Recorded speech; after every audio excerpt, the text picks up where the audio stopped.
Unraveling the mystery. What does smoke rub mean? Hello, English learners. Welcome back to our channel. Today, we have an interesting topic to discuss: the phrase smoke rub.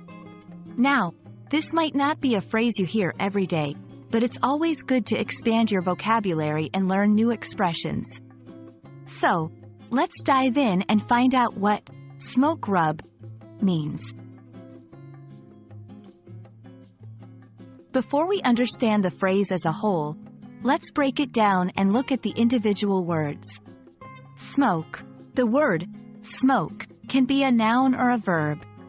As a noun, it refers to the visible vapor and gases given off by a burning or smoldering substance, along with any solid particles suspended in these gases. As a verb, it means to emit smoke or to use tobacco products by burning them and inhaling the smoke. Rub, on the other hand, is usually a verb that means to apply pressure and move back and forth over a surface. For example, you might rub your hands together to warm them up. When we put these two words together, smoke rub doesn't have a widely recognized meaning in English. It's not an idiom or a commonly used phrase. However, it might be used in specific contexts to describe a particular action or product. Possible contexts. 1. Cooking or barbecue. It could refer to a type of rub, a mixture of spices and herbs, that is used on meat before smoking it in a smoker or grill. 2. Product description. It might be a name or description of a product that has smoky fragrance or properties, such as a smoky rub for skincare or marinade for food.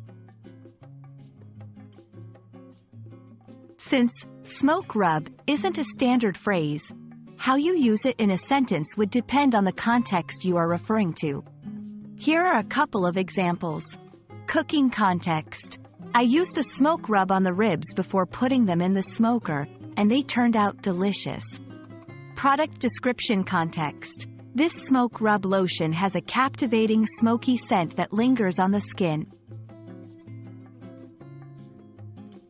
And that's a wrap on today's topic. Smoke rub. It's a phrase that may not be commonly used, but it can have specific meanings depending on the context. We hope this video has helped clarify any confusion and added a new phrase to your English vocabulary. If you found this video helpful, don't forget to like, share, and subscribe for more content. Happy learning, and see you in the next video.